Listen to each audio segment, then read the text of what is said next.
تقاته ولا تموتن إلا وأنتم مسلمون. صدق الله العلي العظيم.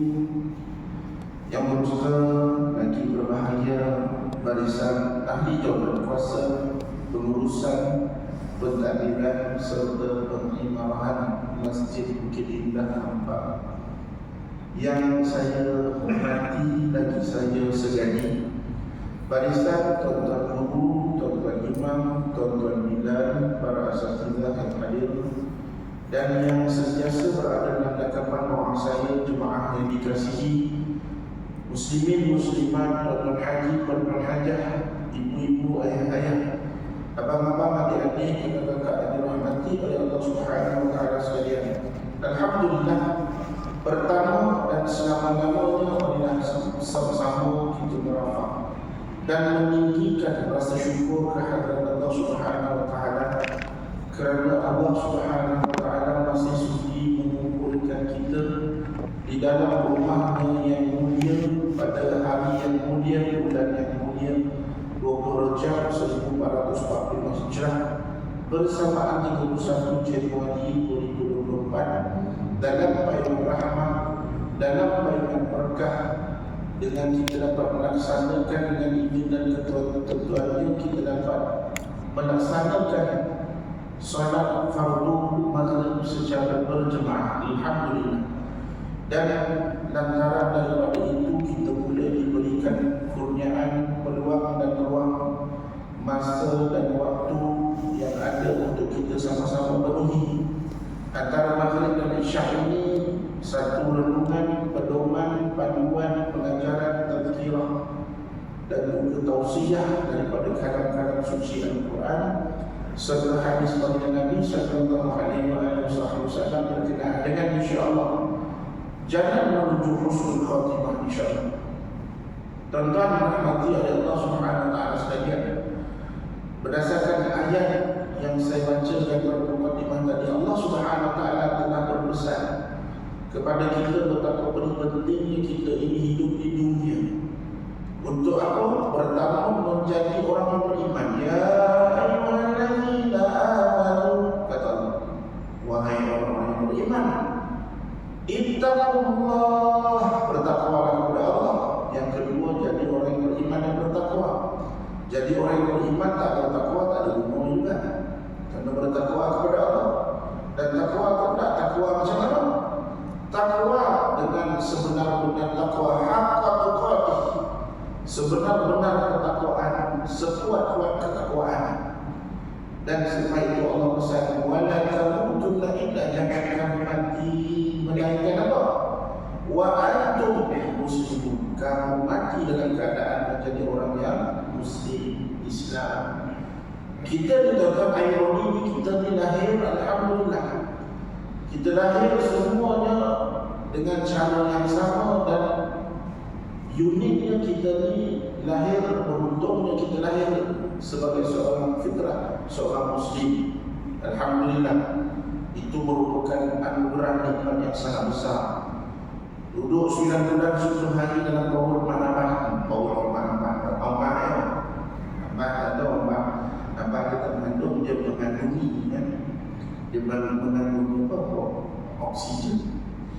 Amat kita mengatakan kita 9 bulan 10 hari dapat untuk melahirkan kita dari perut yang mulia yang padanya sifat ar-Rahim Allah Subhanahu wa taala, dan lahir kita terbentuk pertama dengan cara yang sama. Yang kedua, kita lahir itu sebagai fitrah menjadi orang Islam. Alhamdulillah. Betapa bayangkan tuan-tuan, di negara lain, di tempat lain, di keadaan lain, masa yang lain, situasi lain, orang yang lain, bangsa yang lain bukan di kalangan orang Islam. Kita ni lahir IC automatik tahu jadi Islam. Syukur. Dan kita lahir dengan cara yang sama. Semua orang lahir dengan cara yang sama, tetapi semua orang mati dengan keadaan yang berbeza. Ya? Tak ada lagi lah kita pernah dengar tiba-tiba anak kan lahir daripada mana, ambil daripada kuda bantong. Tak ada. Semua cara orang lahir sama. lahir daripada perut seorang ibu yang mengandungkan dia 9 bulan 10 hari. Tak ada orang yang tiba-tiba mana berapa anak hari.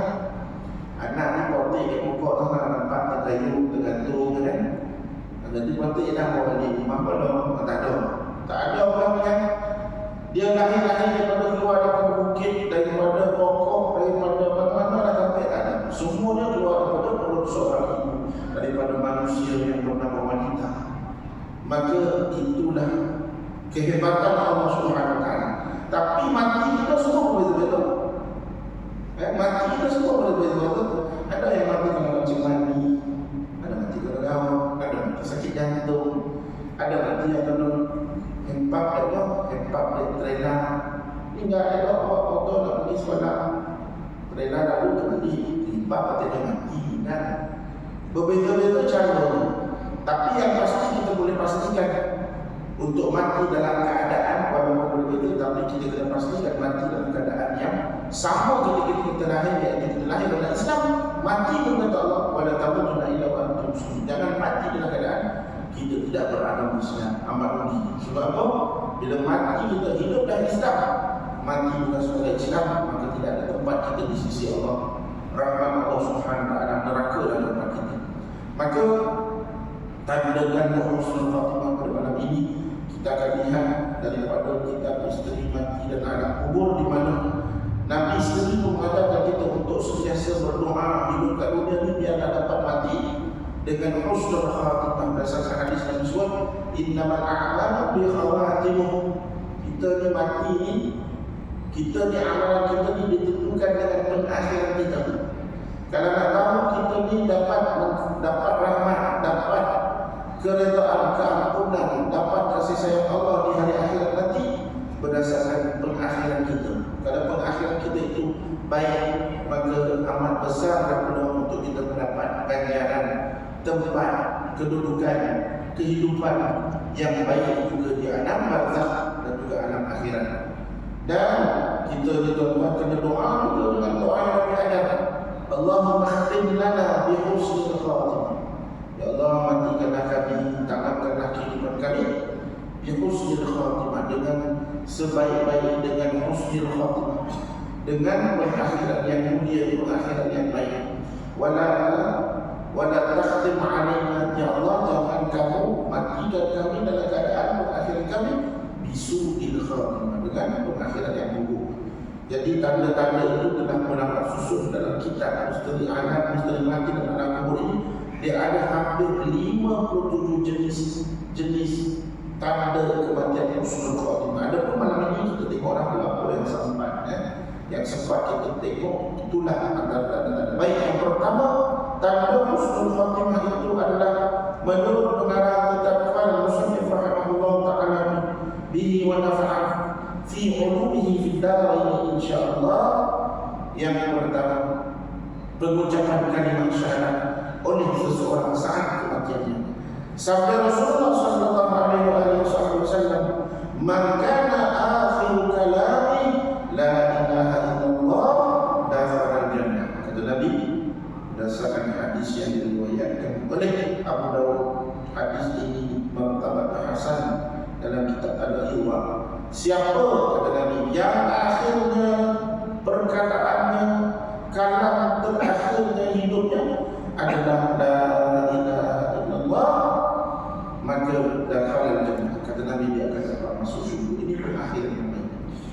Jadi tuan-tuan, tanggungjawab kita, tanggungjawab kita untuk memastikan kita ini dapat menyebut kalimah yang mulia, kalimah syahadat, kalimah agung, yang pada dua kalimah tersebut, kalimah syahadat itu terkandung seluruh kehebatan keagungan Allah SWT dan seluruh apa yang berlaku dalam alam dunia ini terkandung dalam dua kalimah tersebut.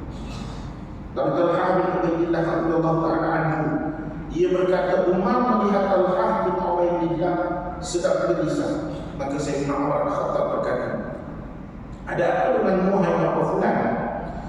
Ataukah kamu telah berlaku tidak baik kepada istri, tidak baik kepada istri pamanmu, wahai Bapak Fulan? Jawab Talhah, tidak. Dia memuji Abu Bakar.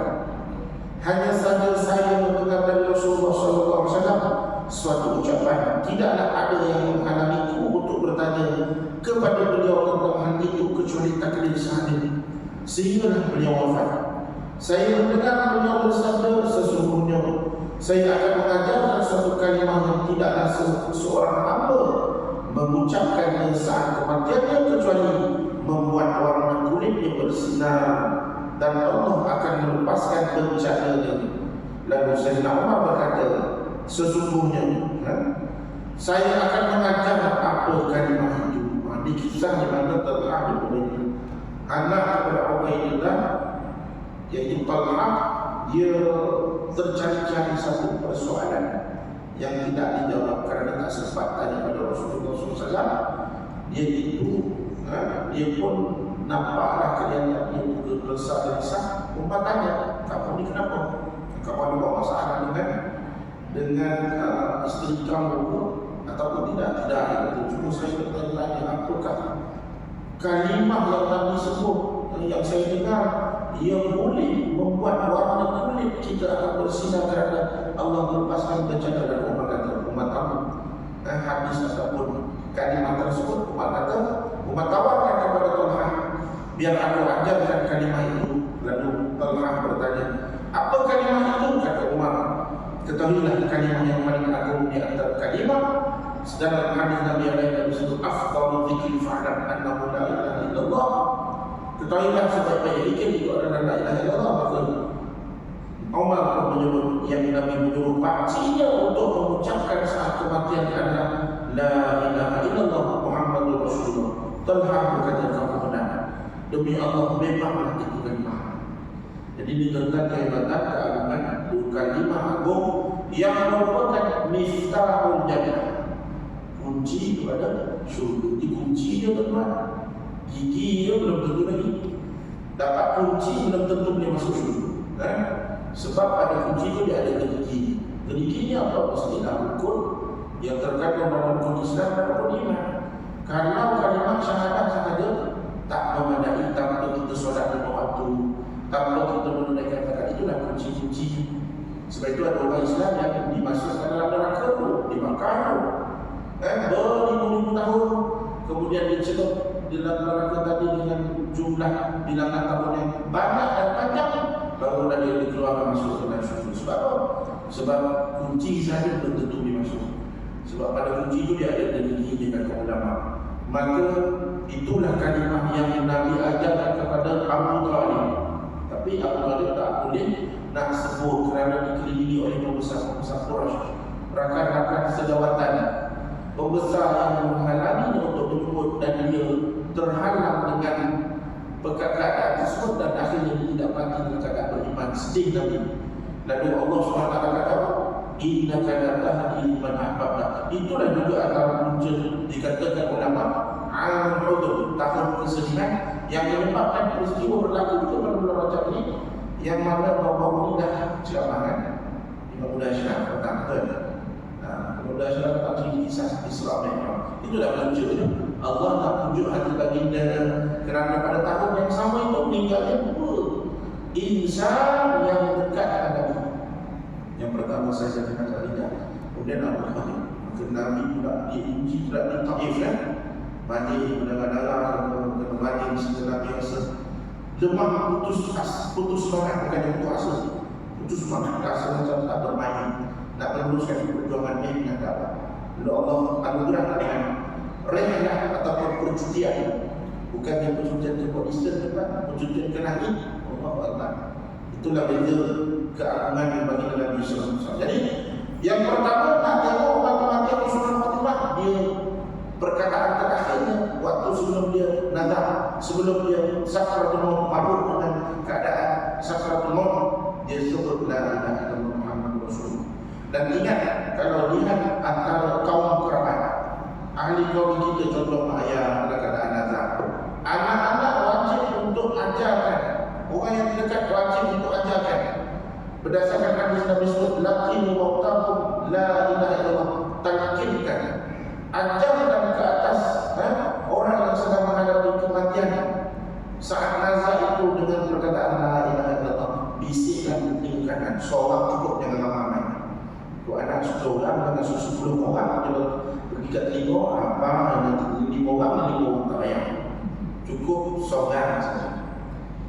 Jadi kadang-kadang salah faham tu kalau cakap begitu betul. Seorang cukuplah, yang paling baik bacaan Al-Quran yang suruh dia cakap apa. Baru ikutlah. Apa dia? Orang yang sedang nazar itu perkataan dia tak jelas, kan? Dia sedang menghadapi saat nak menempuh anak yang baru. Jadi kadang-kadang lidahnya keluh, lidahnya dah mula pendek. Jadi kalau kita dengar dia boleh sebut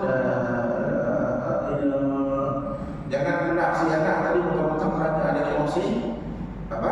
Tajwid itu saja kena sebut dengan la ilaha sudah dengan ada tajwid pula dalam. Orang tu sedang ada di saat nazar, janganlah kalau dia pandai dari situ. Kalau dengar tak tadi bermakna dia tahu itulah kalimah yang sentiasa disebut. Kita tak sihat dan kita boleh sebut la ilaha illallah. Tapi cuma boleh nazar betul itu disebut. Sempurna kalau dia dekat kata itu disebut daripada mulut ayah ataupun mak kita, maka cukup. Tak payah banyak lagi. Sebab kita nak pastikan dia itulah kalimah terakhir. Tapi kalau dulu lama kita teman dia, kita berjasi, kita selawat, kita zikir, kita doa supaya Allah mudahkan perjalanan yang menuju ke alam barzakh, tiba-tiba dipanggil air. Contohnya dia dah sebut kata air, tapi tak jelas lah. Bermakna kalimat terakhir itu bukan lagi la ilaha illallah. Maka kita datang, jangan dia jauh bawa air tu. Orang kata air, tak pasal-pasal dia jalan bawa air tu, tapi air bawa tak payah nak bawa satu geret tu, juga anak bagi ayah-ayah kita. Orang sakit mati dia tak boleh menyamar, cukup bawa dalam mangkuk kecil. Yang paling terbaik afdal yang lebih lemah pun bawa kapas. Kapas tu dicelup, kita perahkan pada bibir ayah atau mak kita selama. Itulah sebaik-baik cara. Sebab kalau kita cuba macam tu, dia tak boleh, dia tak betul kadang-kadang terkeluar rasa-rasa. Sebab waktu itu dia tak boleh lagi nak menghadap makanan. Cuma dia minta kerana panas saat sakaratul maut. Jadi cukup kita tegakkan kapas, isi sedap. Lalu selepas kita bagi dia air tu, kita ajar balik bang. Itu ulang balik perkataan tadi bang. Perkataan mulia bang.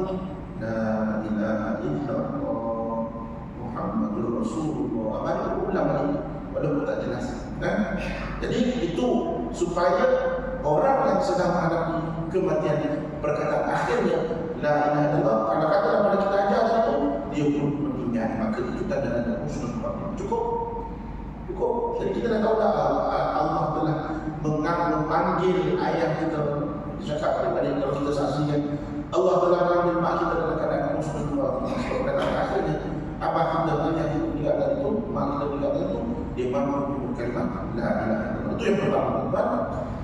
Kematian tanda-tanda husnul khatimah. Ada yang kedua, mati dalam keadaan kening ataupun dahi berpeluh. Dan ini dari hadis Bardah bin Al-Khatib radhiyallahu anhu bahawa ketika ia sedang di Khurasan, saudara dari Madinah dalam keadaan sakit, lalu meninggal dan ternyata dahinya berkeringat. Maka kata Bardah, Allahu Akbar, saya mendengar Rasulullah SAW bersabda, innal mu'mina yahudu bi'arqil jabin. Kematian seseorang mukmin itu tanda-tandanya dahinya di keningnya berpeluh. Hadis yang diriwayatkan oleh Imam Ahmad dan Al-Hakim. Hadis ini taraf dengan hadis hasan, dan Imam Az-Zahabi sepakat dengan taraf pendapat hadis ini hadis hasan. Jadi ada husnul khatimah yang kedua adalah dahinya berpeluh.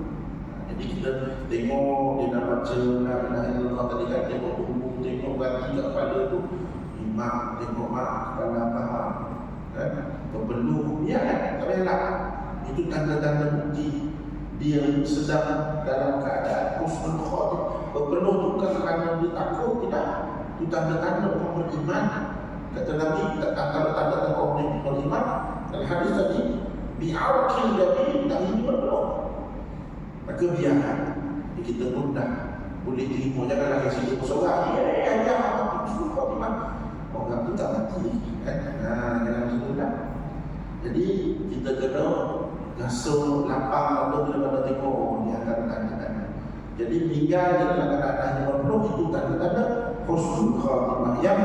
Yang ketiga, meninggal di malam Jumat ataupun di siang harinya sesuai sabda Nabi sallallahu alaihi wasallam, "Ma min muslimin yamutu yawmal jum'ati aw lailatal jum'ati illa waqahu Allahu fitnatal qabri."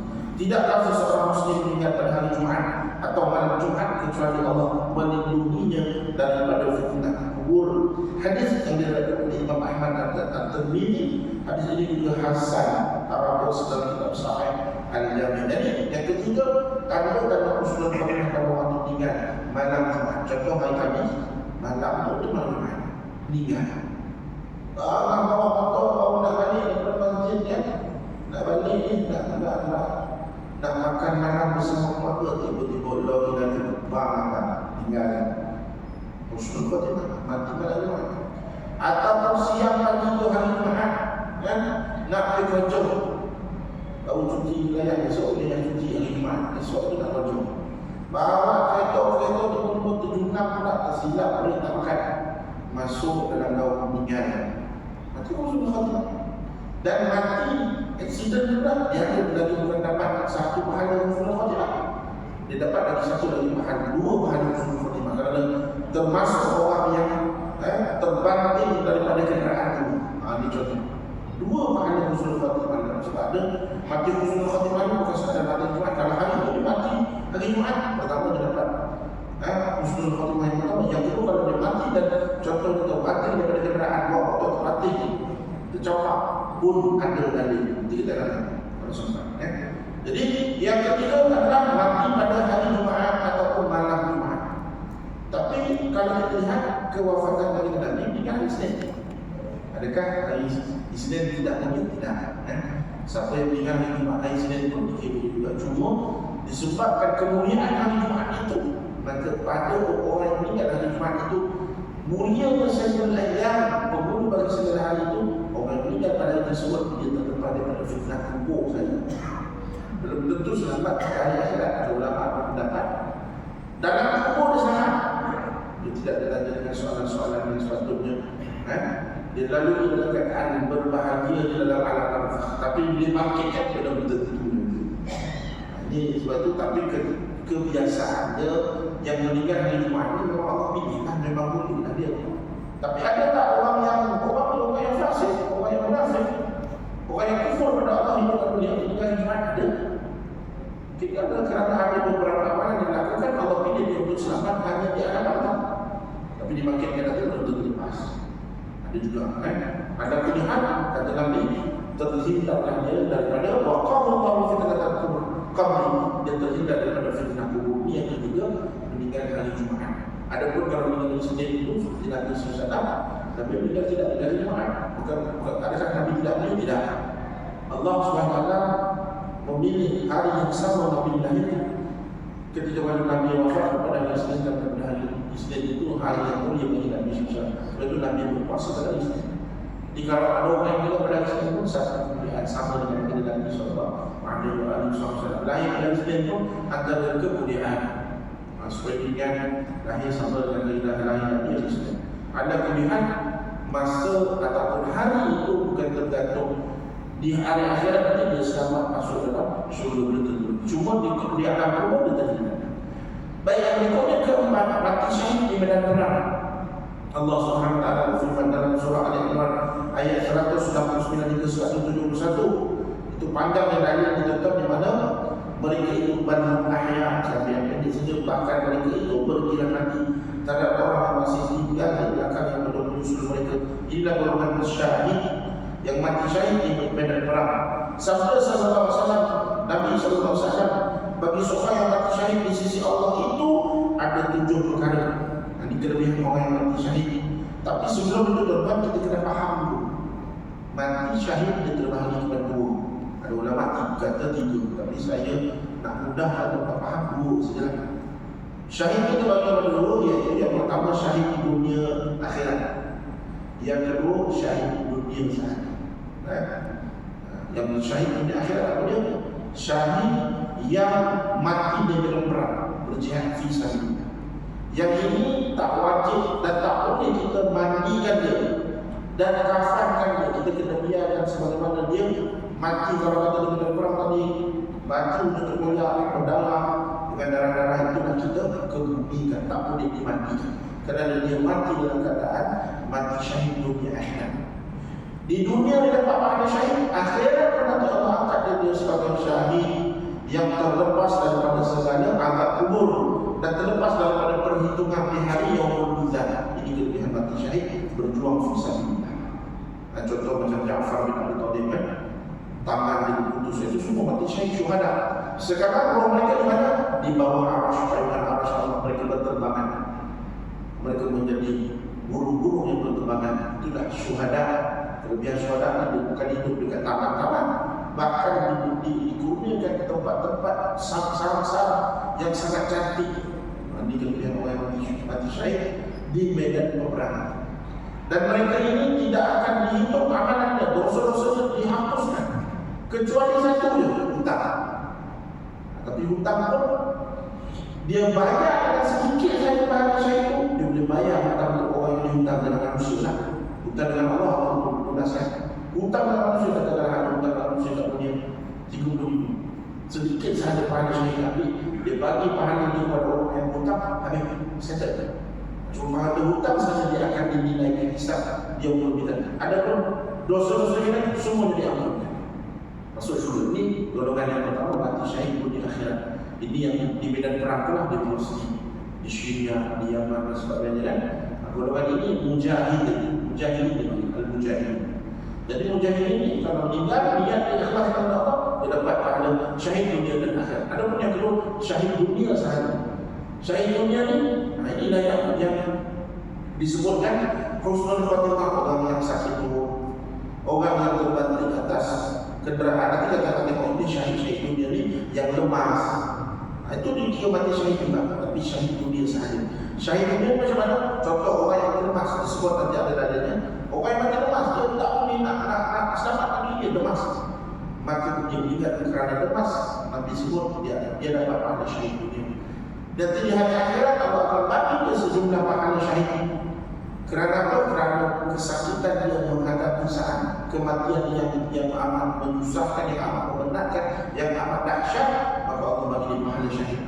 Syahid kerana mati lemas. Mati lemas bukan mati yang mudah, dalam saat-saat waktu maut ini nak kena tenggelam dari air ini. Begitu juga dengan mati yang lain-lain yang ada di mati syahid dunia.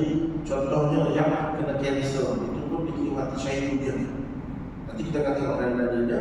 Ini dua mati syahid di medan perang, yang di medan perang adalah mati syahid yang jelas mendapat pahala dunia dan akhirat. Adapun mati syahid sebab penyakit-penyakit dan itu wajib tak kemudikan, wajib tak dikafankan, wajib tak dimandikan, wajib. Dengan mandinya saja, kapan pada meninggal, tak boleh kena kemudian dia. Adapun yang mati syahid di akhirat itu tak boleh dimandikan, tak boleh dikafankan. Tanah kemudian sedemikian. Adapun mati syahid dunia meninggal mati, itu tak kena dimandikan seperti biasa dan dikafankan seperti biasa dan dikebumikan seperti biasa. Itu beza.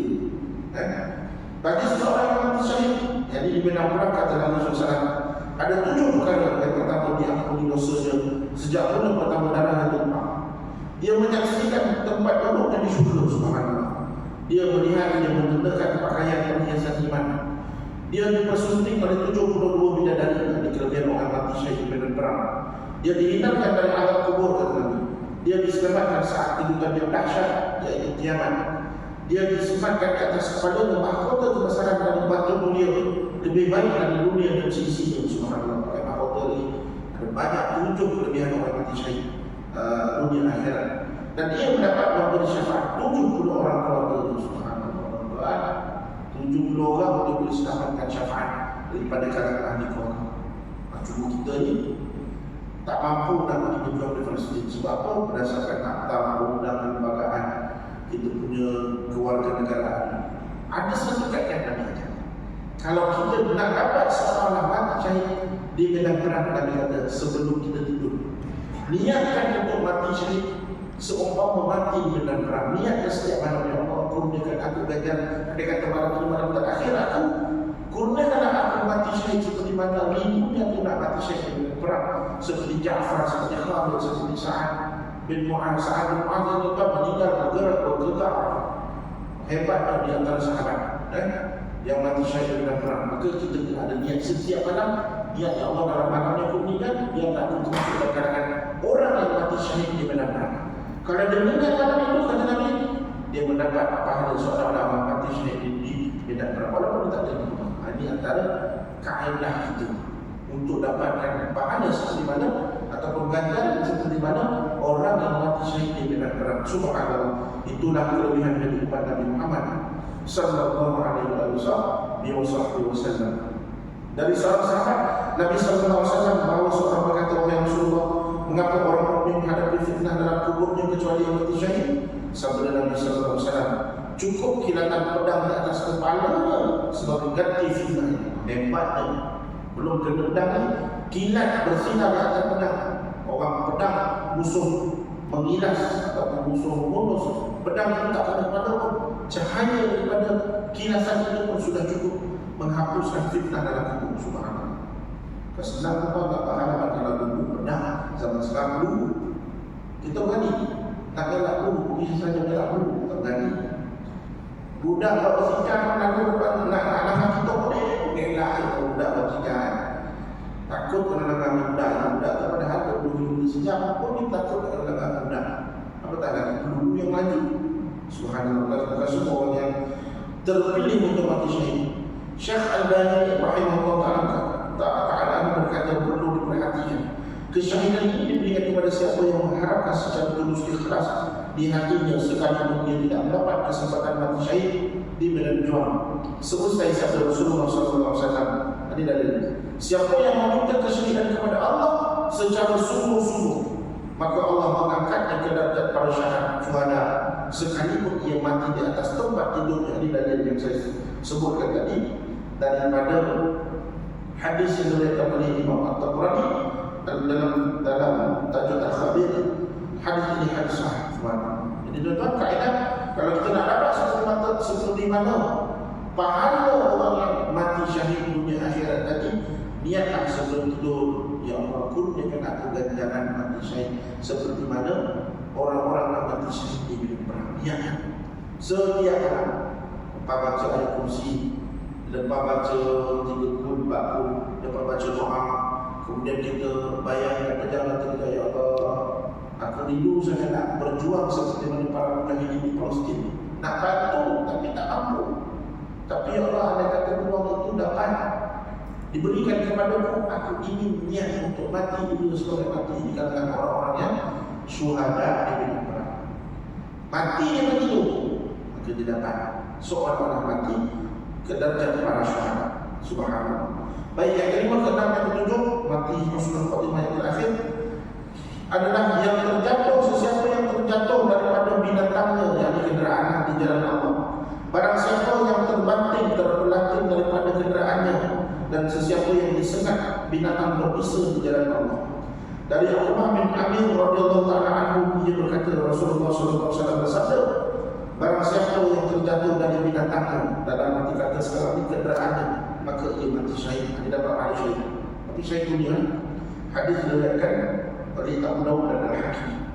Yang itu yang keenam, yang kelima, yang keenam dari Abu Madi Al-Ash'ari radhiyallahu ta'ala anhu, dia berkata, Rasulullah SAW bersabda, siapa yang memutuskan yakni berjuang di jalan Allah kemudian dia mati, atau terbunuh, atau terlempar dari kuda, atau unta, atau disengat binatang berbisa, atau mati di atas tempat tidurnya dengan cara mati manapun yang dikehendaki oleh Allah, maka ia mati syahid dan baginya syurga. Ini hadis yang sebab yang ke-6 dan ke-7, di mana kalau orang itu berjuang di jalan Allah, ulama pastikan ini bukan berjuang di jalan Allah semata-mata di medan perang.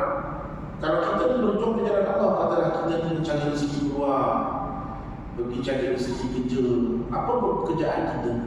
Dalam pekerjaan kita, dalam perjalanan kita nak mencari rezeki yang halal. Dalam perjalanan kita ni bekerja kerana nak berjuang fi sabilillah, kerana ni mencari rezeki yang halal, dan kerja itu pula diridai oleh Allah. Tiba-tiba kita ni terpelanting daripada atas kenderaan motor, motor accident, terpelanting, terjatuh. meninggal. Syahid dapat syahid, pahala syahid pun dia sajalah. Dan katakanlah dalam perjalanan tadi dah sampai dah tempat kerja, tiba-tiba tumpuan tanah datang disengaja meninggal kena sengat tumpuan tanah, ataupun kena sengat dengan binatang berbisa, ular, batuk dan sebagainya, mati itu dikira mati syahid dan baginya surga. Subhanallah. Ini orang yang mati di jalan Allah dia bukan sekadar yang berjihad di medan perang. Kalau dia ada ikhlas dalam membesarkan anak, menafkahi anak-anak, cari rezeki yang halal bukan kerana dia nak buat maksiat, kalau dia mati di dunia kerana Allah, dapat syurga. Subhanallah. Dikira mati syahid. Imam Al-Banawi dalam Fathul Qadir berkata dan sabda Nabi SAW, siapa yang terjatuh dari binatangnya di jalan Allah lalu mati, maka dia mati syahid. Ini contohnya keberadaan tadi dalam hadis, dalam bentuk turun hadis yang berbeza. Dia termasuk para syahid pertempuran jika jatuhnya kerana sebab perang. Kerana Imam Al-Bukhari memberi judul Bab Fadl Man Syuri'a fi Sabilillah famata fahuwa minhum. Bab keutamaan yang disampaikan Imam Bukhari masukkan ke satu bab dalam kitabnya. Bab keutamaan siapa yang terbanting di jalan Allah lalu mati, maka ia termasuk dari mereka. Ini contoh dari para pejuang. Kerana hadis ini tidak memenuhi syaratnya, maka ia mengisyaratkan dalam judul dia dalam bab apa yang diriwayatkan oleh Abu Dawud, Al-Hakim, At-Tabrani dan Abu Malik Al-Asy'ari secara marfu' sampai ke dalam ini. Ia juga dikira sebagai, kalau bukan yang dalam perang, dikira sebagai jalan Allah juga. Maka Imam Bukhari menyebut ia juga termasuk fi sabilillah, meninggal dapat mati, pahala mati syahid. Kata Asy-Syarh sebagaimana dalam kamus dan buku lain yang berarti terlempar ke tanah dan nama penyakit yang terkenal. Ada berkata Asy-Syarh tadi dalam hadis itu pun ia bukan sahaja tercampak di bawah kenderaan, bahkan dia juga sejenis penyakit iaitu epilepsi. Yang dimaksud oleh hadis adalah jatuh dari binatang tunggangan atau perang melawan orang kafir. Lantaran sebab apa pun boleh jadi dilemparkan tunggangannya ataupun disebabkan penyakit tersebut akibat perang, seakan perang membuatkan lebih sakit. Ini contoh yang kelima, keenam dan ketujuh. Ada pada terakhir tuan insyaAllah, ke-8, siapa yang meminta kesyahidan kepada Allah dengan sungguh-sungguh dan mati dalam keadaan itu, maka dia akan dapat pahala syahid. Ini hadis yang lain tapi turut yang berbeza.